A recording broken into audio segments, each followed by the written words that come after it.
So I'd like to call the Stockbridge Bowl Stewardship Commission meeting to order for January 13th, 2023 at 8:02. So the first order of business is approval of November 4th and December 2nd, 2022 minutes. So did everybody have sufficient time to go through that? Yep.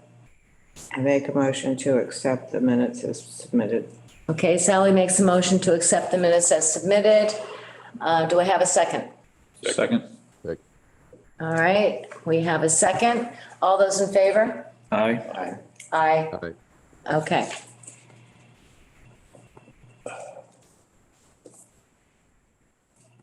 Me. All righty.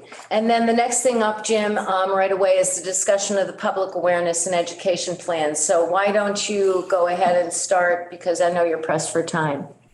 Sure. Yeah, I got something from Sally the other day with, a bunch of things via email, what the Concom does. And that's, I think that's all I got for now. One of the things I want to just bring to the group, as you start to think about what you want to send to me to add into this, trifold flyer is, one idea I had, like, what's the goals and mission of like the Concom or something to that effect, like, high level, what is your ultimate responsibility? And then, whatever information you would have on like services or whatever you do. And then probably like a contact, if there's like links to a website, to like the Wetlands Protection Act, for example, do you want links to that? If people have questions or inquiries, where do they go? So Sally, you gave me your email, but, looking at it, is that what you want on a flyer, your direct contact for general inquiries from the public? So, things like that, obviously. So for Tri-Town, we're going to put our department, because like we're fully staffed and we deal with hundreds of inquiries on a daily basis. But I also don't want like a Concom board getting flooded with public inquiries related to when they see this, or the stakeholders see this. So think about that. And Sally, I'll reach out to you like separately to kind of get some better ideas, and to kind of fine tune what you sent me. But as other groups start to send me stuff, what you want to think about is visually, that's going to be in the flyer. So like, do you want an overarching, what's the goal of the Concom? Obviously under state law, you're required to protect wetlands and the Wetlands Protection Act. And so just think about that as we move along. Okay, so I take it, Sally, you have the idea of putting out a flyer specifically for Conservation Commission? No, I thought we were having one that covered everybody. Well, I mean, we could have multiples, because I had put one together before, and it was just about protecting your investment. Here's best practices for property owners around the lake. That's what I think that makes sense, to provide information also specific to Conservation Commission and maybe other departments. Absolutely. For like Zebra Mussel Committee, I mentioned at a prior meeting, we should definitely, one of our main things was people launching like in the Cove and at the beach, and Airbnb hosts making sure like they have something on their refrigerator saying, if you bring a kayak or something, please make sure you bring it to the boat wash, because we don't know where people are coming from. That's a big one for the Zebra Mussel Committee. It's always been we were thinking stickers years ago, and then we were going to be, how are you going to police them? Because there's just so many influx of vacationers around the lake. So it's going to enforce it. Yeah, right. It's not like somebody's, in a boat every day out on the lake patrolling. So, but it's nice to get people thinking about things like that. So I think that's what this is all about. Identify where those common launch points are and then use signage. Which we did put signage up. I put them up years ago. We had them made, and I put in tamper-proof screws so they couldn't get taken out. Causeway, that little, where we used to use the harvester, the beach. We need to talk to each one of the homeowners groups too. I think that's one of the keys, because they control the bulk of the houses in the area. Yeah. Well, I think we have a whole number of ways to reach out and better disseminate information. One is homeowners groups. Another one might be realtors that deal with a lot of these properties. what was the other one we talked about? I think also like Windy Hill in terms of, people that are doing landscaping, in terms of the best native plants to be suggesting, et cetera, making sure that they're aware of that. I'm sure most of them are.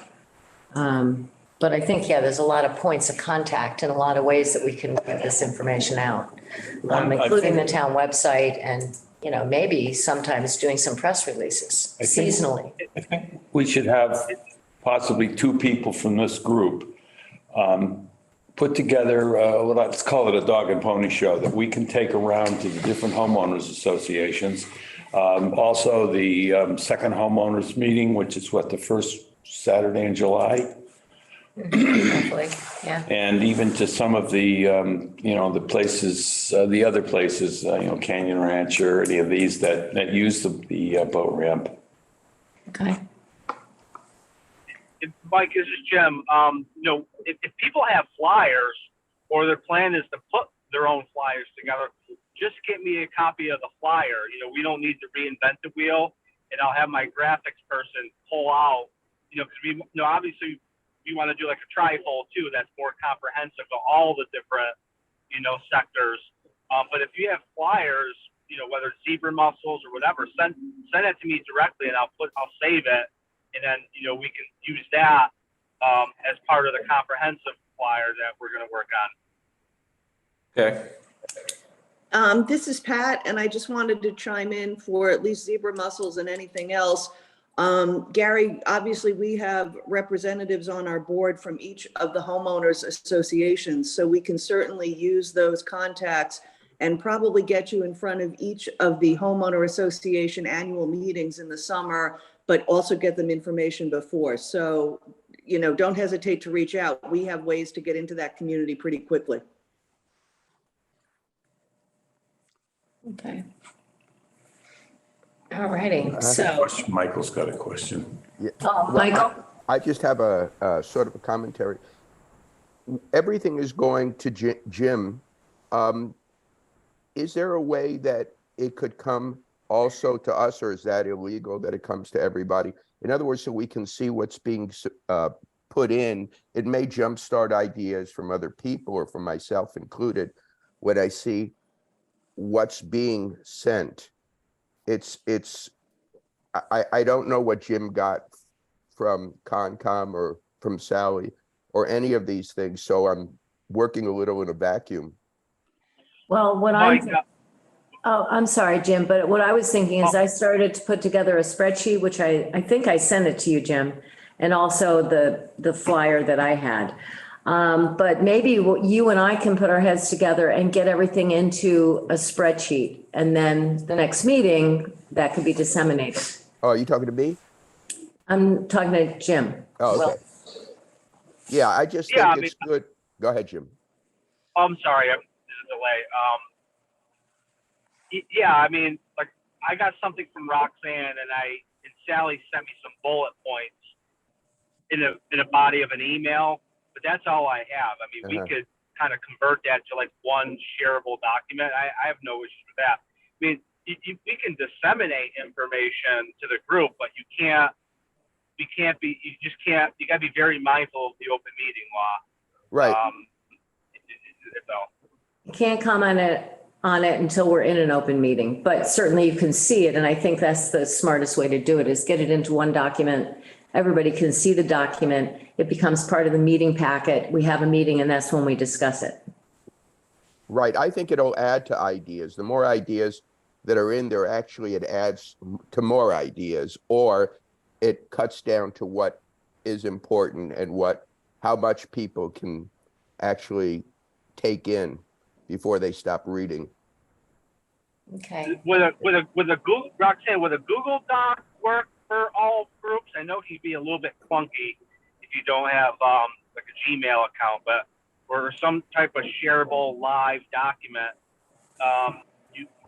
Like with Mike, Mike opened it up one day and said, "Oh my God, look, I'm going to add some stuff to my stuff and just keep going." It just keeps saving and saving and saving. So we should explore that. Oh, can anyone add to it, Jim? Yeah, I don't know if that's really feasible. I mean, typically when we do attachments, that are basically, meeting, part of the meeting packet. Those are created as PDF. So what I would do is put it in a spreadsheet, do it in an Excel spreadsheet, turn it into a PDF.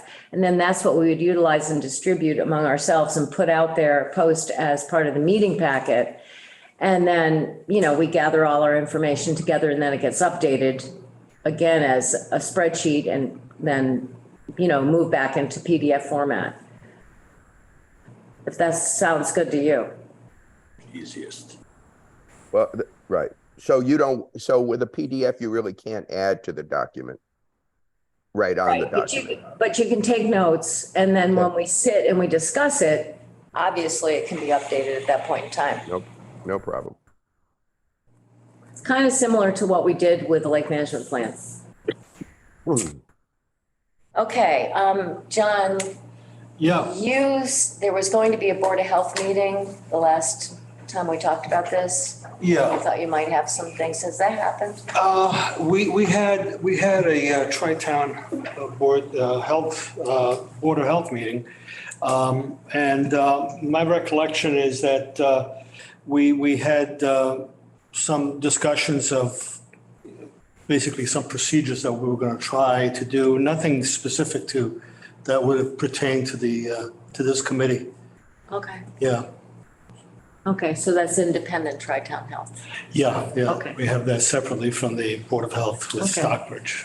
Well, if anybody, Jim, if you receive anything from anyone else, if you could also send it to me. And then maybe there's a time that we can get together and go over this. Oh yeah, definitely. Yes, like I said, I have something from you. I kind of put in a folder, and then Sally sent something recently, but that's all I got. And obviously, I got to put stuff together too. But yeah, we can definitely get on the same page there. Yeah, just try to combine everything and put it into one single document. So I think that may be the next steps. And any of you that you haven't sent anything to Jim, I would go ahead and just bullet points, all the things that we just talked about. And I've made notes about it, so I'll have it. But if there's other things that come up, that would be great. And then, so we talked about doing a flyer for like zebra mussels for Conservation Commission. There's one that is protect your investment, which is the generic kind of best practices, what to avoid. You don't want lawn down to the lake, all those kinds of things. Is there anything with Water and Sewer Department? Or would we think about doing something, a compilation or a summary of the annual sampling report? Yeah, there's a lot of data there. Yeah, it could be an overview though. Yeah. That's something we could ask GZA to kind of consolidate a bunch of information, I guess. I haven't seen any annual email yet with all the data that was I haven't collected. seen one for this year.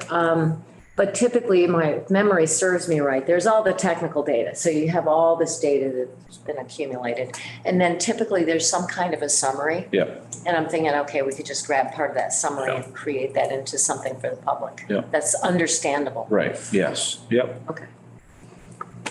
Okay. Any other comments, any questions from the public or comments? I don't see any hands up.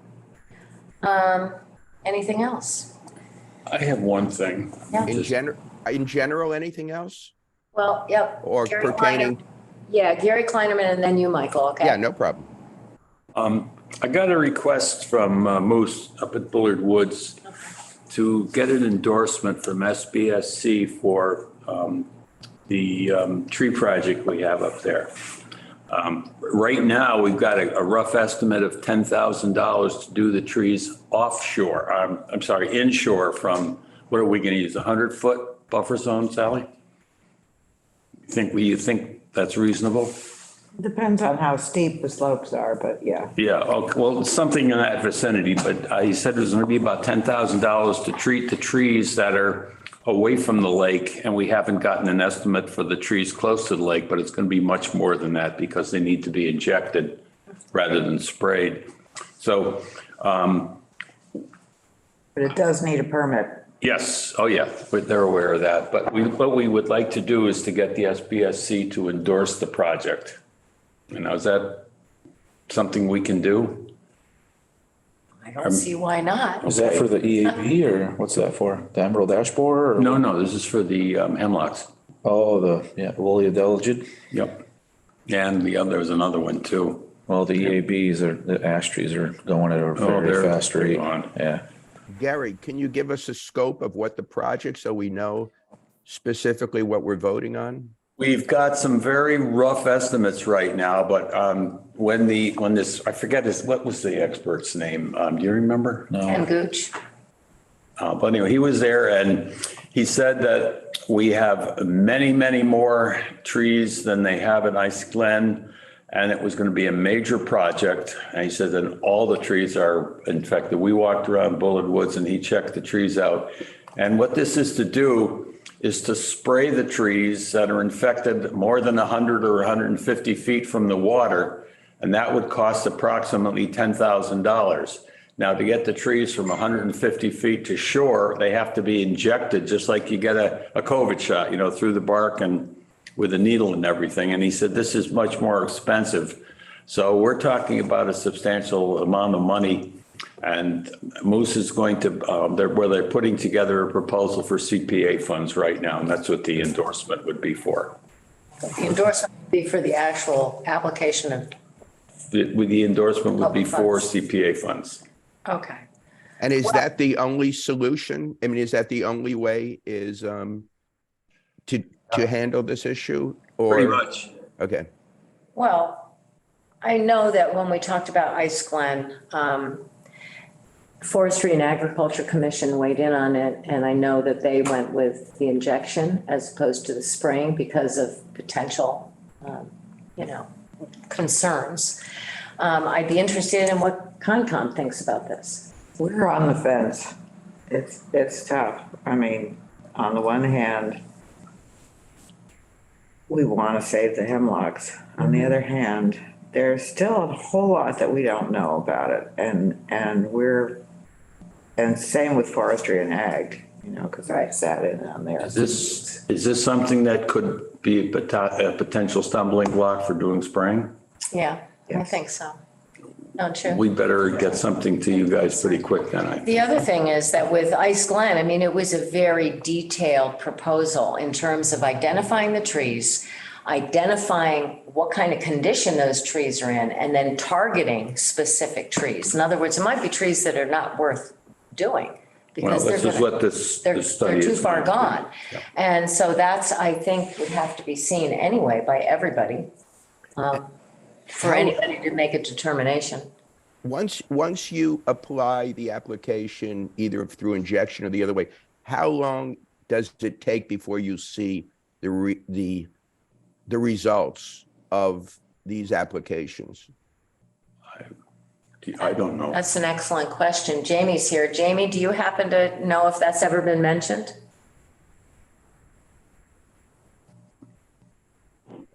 And the reason, one of the reasons I asked that question, besides just, is that maybe testing certain trees, seeing what the result is by sampling, if we have the ability, if we have the time to do that, unless they're all dying right away or whatever, we don't have the ability to do that. It's an all or nothing kind of thing. But if we can see what the results are, it might be good for Concom better to get an idea of how. We've got Icy Glen. Well, we've got Yeah. Iceland to look at. Oh, and the okay, that's question. perfect. This is not a one-shot deal, Michael. This is. I don't know how it works, annual so, I think it's treatment. every 4 years, I think. Yeah, it's okay. repetitive treatment, so it's. I didn't know how it worked, so great, yeah. And Educate me. has there been good success with Ice Glen? I haven't heard anything about I that. mean, I may be too new to know. It may be too recent to know, but that's an excellent point. I mean, we need to know that. And the forester, our local forester, Peter Grima, was on the forestry and ag meeting the other night, and he said something interesting, which I also found slightly alarming, is that the hemlock forests are artificial to some degree. Really? That is not something that would normally be as dense as it is. So there's some question about whether some of them should go and make way for something else. So I think it's a really, really complicated. Yeah, and when you take conifers down, like we've noticed in all the forestry we've done around the reservoir, the hardwood always prevails and takes off and then comes back before the softwoods do. That's the succession, the natural succession.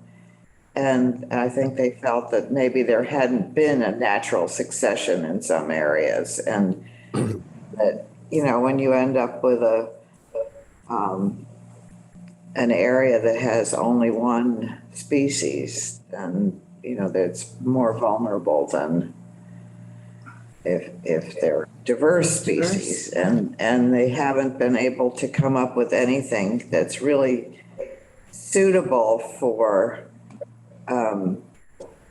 replacing the hemlocks if we lose them. They were saying maybe a tamarack. But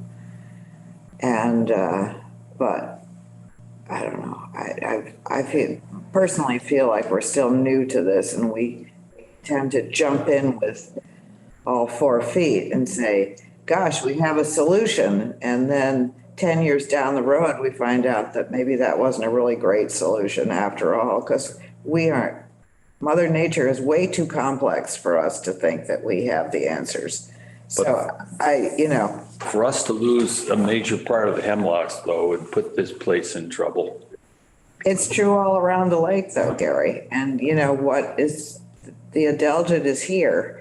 Yeah. And until we get some really cold freezes, we're stuck with it for a while, I think. And we can't realistically expect to treat all the hemlocks around the lake or anywhere else for that matter.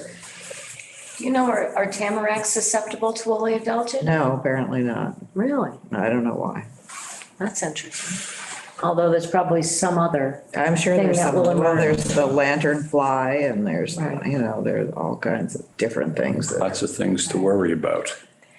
Well, I think that we could continue to discuss this, but I think that we would need a lot more detailed information in terms of the proposal. Okay, well, it's coming down the pike pretty quickly. And I would talk to Peter Grima at DCR. I would talk to Jess Toro. She had some interesting ideas, and it's complex. It's really complex. It's not something we can just snap our fingers and say, Okay. we should do this. It won't be an instantaneous success. I mean, that. Yes. Not an immediate solution. Go Gary, ahead. do you know the timeline of if we do nothing, what will happen to the trees? Is it 5 years from now that they'll all fall over, 10 years, or is there any timeline on this?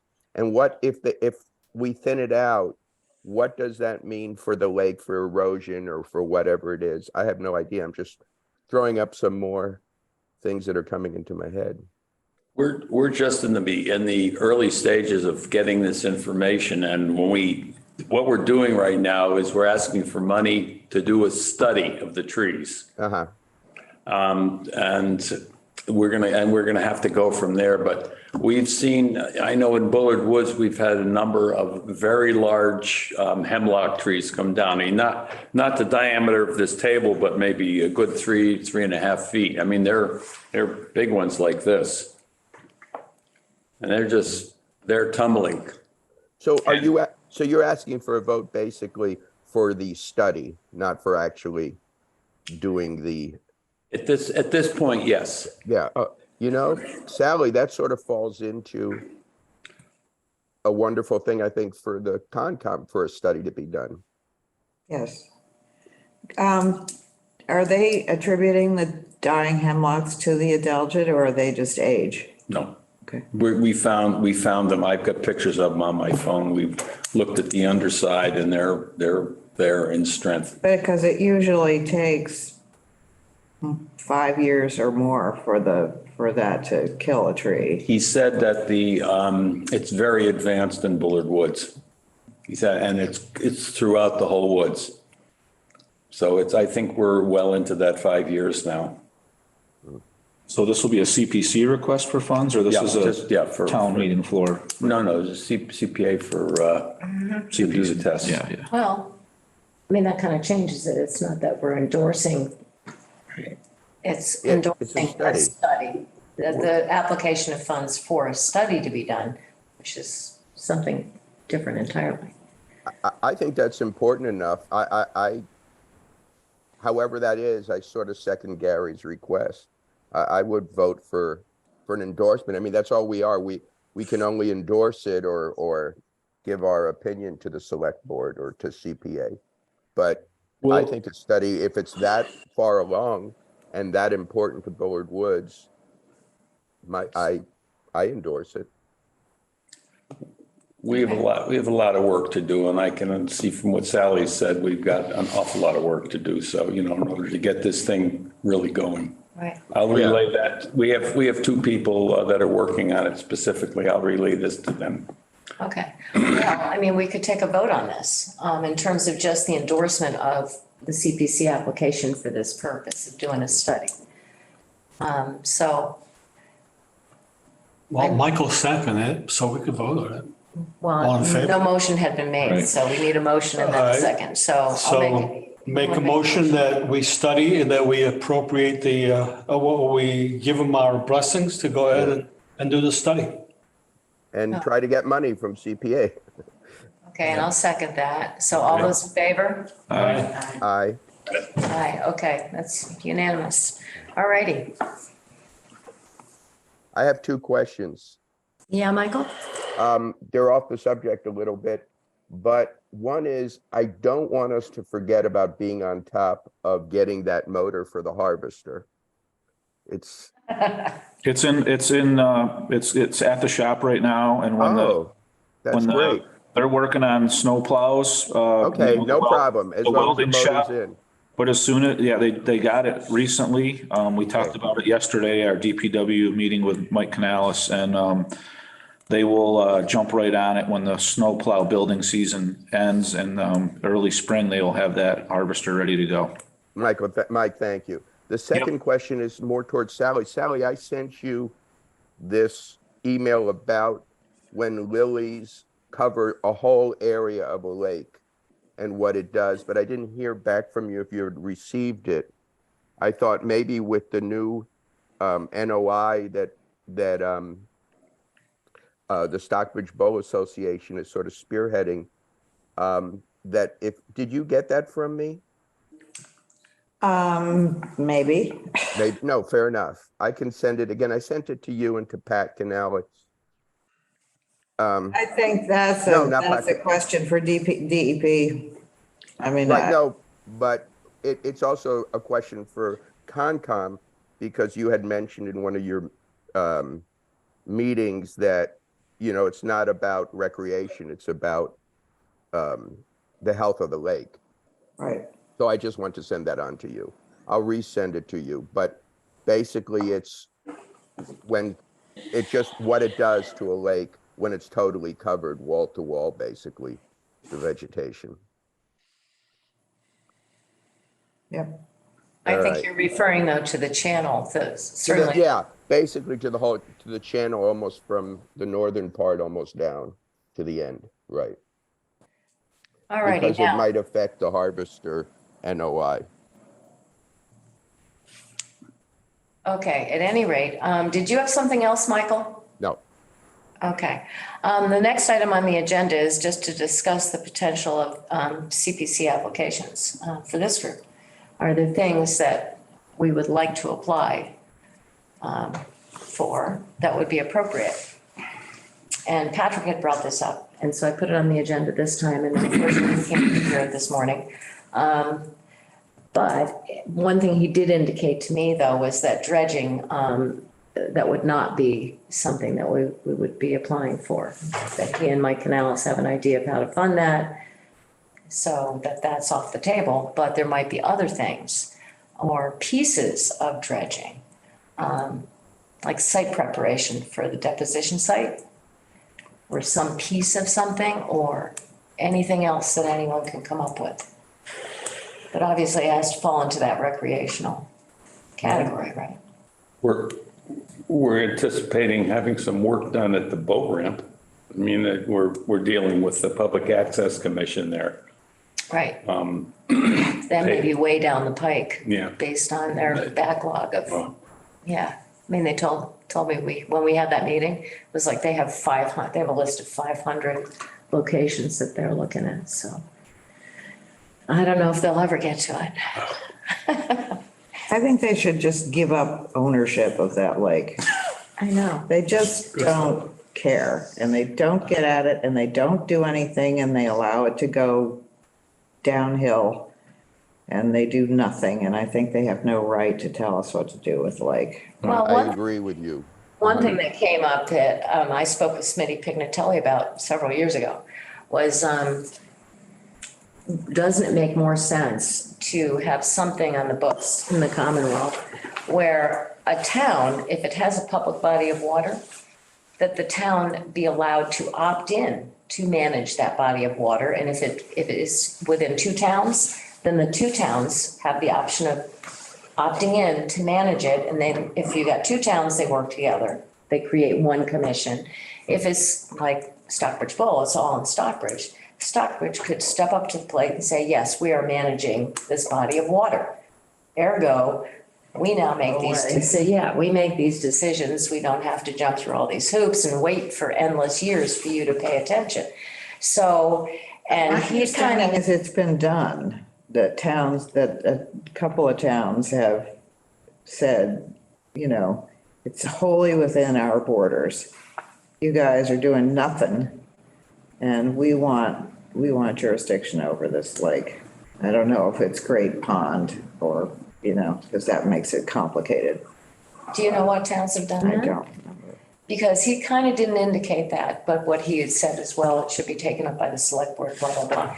On the other hand, I mean, if the town could do that, then maybe that's a warrant article. maybe they'd take like a hybrid arrangement where the state could have some oversight, but the town would be the one that implements. Right. That you can actually move forward. Yeah. Yeah, obviously you still have to go through permitting, et cetera, mean, where it's applicable. I mean, where the state could put a rubber stamp on it and say, okay, go ahead and do it, we approve, and then everything, we can do it, maybe get some help from them, Right, but we won't have to stand in line after 500. right.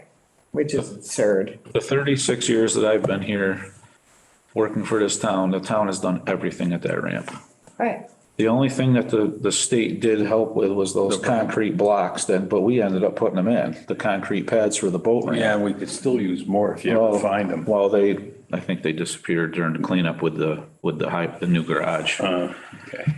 But yeah, why would they do anything if the town has been mowing it and maintaining the driveway and taking care of the trees and they don't have to worry about it because we've done it, we've done it for so Porta long. potty there, that's about it. Yeah. No, they did not. One they put in this year's, Gary did the rest, didn't he? Yeah. That one public, the handicap access one is the one the state puts in. Because Gary did that for years and years and years and years and years. And, God only knows what would have been in the lake if there were, I mean, you see more of them in more places now. So apparently finally they're getting the idea that, Well, the town pays. people can't hold it forever, Yeah. And Henry Williams used to complain that his backyard was the town's toilet. I'm sure. Well, what I can do is I can call Donna Brewer as the chair. I can call Donna Brewer and ask her about this legally.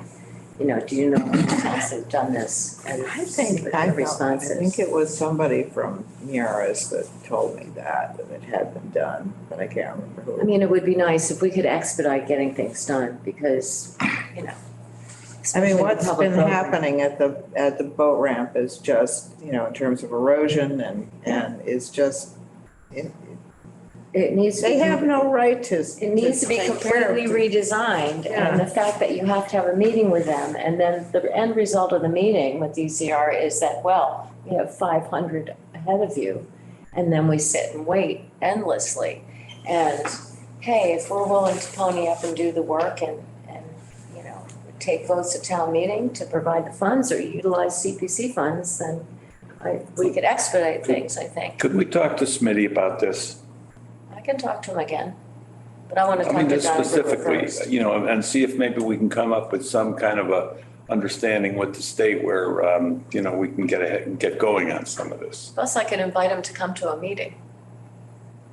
And I think They were gonna pay. Gary's idea They were gonna- of a hybrid where they have, at least Decade. they have control and they can oversee what's going on is probably smart, because they're probably gonna be loath to give it up. But, you know, it's just ridiculous that they do virtually nothing. They come in a couple times a year and throw some fish in the water, Right. which I think they do in a ridiculous way. I mean, why do you throw them right where all the fishermen all know when it's gonna come? And it's like shooting fish in a bucket. Yeah. It's ridiculous. They should go out in the middle of the lake and release them there. All right, so we'll see. Let me talk to Donna Brewer, get a little bit more detail, and then I can invite him to come to a meeting. Let's schedule the next meeting, by the way, so. We don't need to have more than one in this month, so. In 27. February, normally we would be, like, when we do 2 times a month, it's first and third Fridays, which was initially agreed on. We can always change the schedule, by the way, by vote. But why don't we say, what's better for people? I'm trying to think. I'm gonna have eye surgery, I think on the 8th of February. So either before or after that, 17th might be better for me. Hopefully I'll be in northern Maine. 17th is a Friday. Right, honey? Yeah, Oh, 17th is yeah. Friday. Think you'll let me know? Not good for me. I can't do that day. No, okay. Yeah, I can't do the 17th. Okay, how's the 24th? I could do the 20th. Should be fine. Okay, that gives us a little more time Yep. to put everything together. Okay, so the next scheduled meeting will be Friday, February 24th at 8 a.m. All right, that's settled. And then I suppose we can just go around and if people have updates, Jim Willis had to leave. He had another meeting. Mike Buffoni? Anything new? No, nothing to report. Okay. John? No, nothing to report. Sally? Michael Nathan? Muted, Mike. You're muted, Mike. We can't hear you. Can you hear me now? Yep. Okay, I just want to let everybody know we had a meeting, the group had a meeting with GZA to get a timeline and what we're up against for the dredging project. And just to let everybody know that we had this meeting and we had agreed, unless Roxanne, maybe you want to talk about it, just in a nutshell. And we agreed that we would have monthly meetings with GZA in order to make sure that we're making progress on this project. Yeah, which is a big step forward. It's taken a while to secure that idea, but we're going to have monthly meetings now. So we will have That's good. monthly updates, even if they have nothing to say. I mean, we can always cancel the meeting if there's nothing to say. The long and the short of it is we discussed passing on to NHESP, the lake management plan. And I had not yet seen the, Dave Cameron, was it? Had comments, so I hadn't seen those. I got those yesterday. I will look, but it was kind of agreed that we'll see. We could tweak a few things that are minor. I'm thinking I can also, when I send this to Misty Ann Merrill, in my email, I can make certain statements, i.e. such as, and I have to go through our lake management plan to see how well we spelled it out, but that we won't be doing harvesting and dredging concurrently. And that apparently is a big concern, that they think we're going to be embarking on lots of projects simultaneously. And so I can put in verbiage because we've discussed this as a group here. And clearly, if you're dredging the channel, you're not harvesting the channel. And we could hold off on harvesting.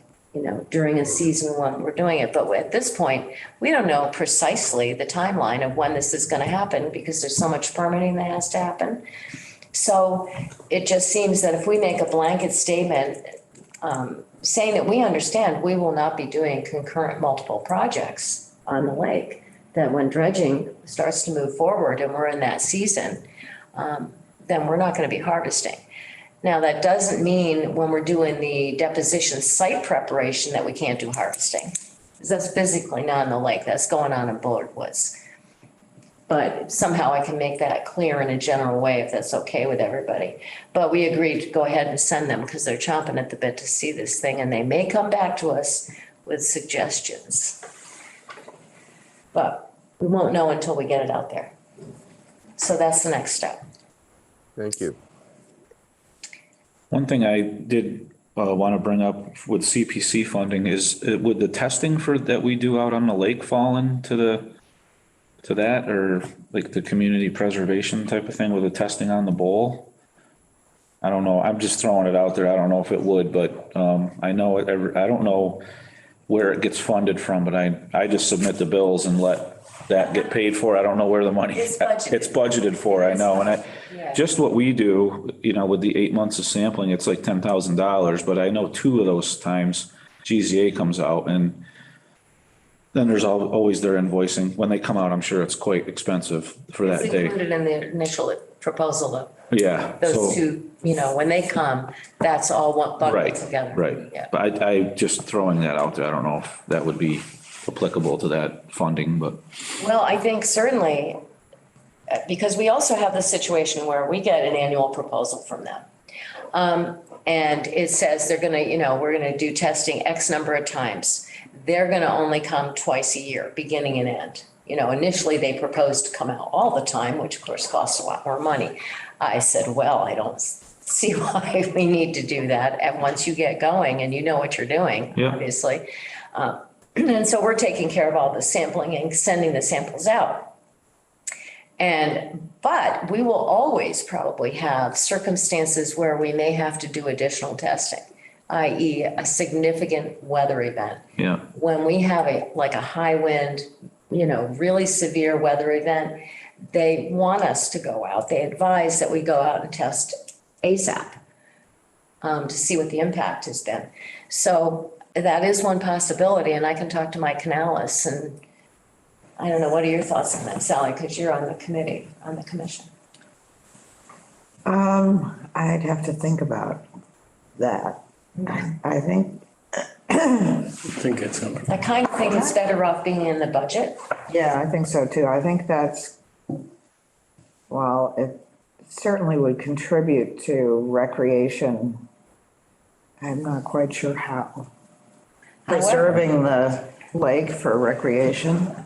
Well, however, the other thing that came up, I think, at our last meeting was the Phragmites and how abundant it is. Because I know, like, for the beach project, because I wrote it, the Parks and Rec thing last year, when they did that application to remove the Phragmites and plant natives, et cetera, you approved that for CPC funds, right? I'm thinking that's a better use of CPC in terms of specific targeted special projects. So maybe, we could think about, well, and we're gonna have to do it soon, because when's the deadline for the application? February 10th. Okay. But I mean, where is the biggest concern in terms of heavy stands of Phragmites where it's impacting recreation, for instance? Do we know? Do you know? Is Phragmites impacting recreation? And Phragmites are mostly over in the fire pond. There's not a whole lot around the lake. Okay. Oh, I was shocked to see how many there are at the beach. The beach is half the size it used to be when I never really noticed it until we were coming out behind the island on Chuck's boat to do sampling and data collection this summer. And I looked at the beach and I was like, wow, it was last year. I couldn't believe it. Because I haven't been up there in so long. I was shocked. Are they spraying How are we those? supposed to take them? They're supposed to take them out. They're gonna be physically removed. All Aren't those roots like 3 feet down or something like Well, that? that's the thing, you have to get all the roots, so I think it's gonna get like, And it's a multiple year thing. Yeah, There's also been, they're gonna do a controlled burn at, Agawam, which yeah, we're very interested in seeing how that goes. that should be, yeah, that should be something. all right, so if Phragmites is not an issue, I mean, is there anything that anybody can come up with that would be appropriate for CPC applications? Roxanne, it's Pat. Would year 2 of going after the water chestnuts be appropriate for an application? Yeah, I don't see why not. Possibly, yeah. Yeah,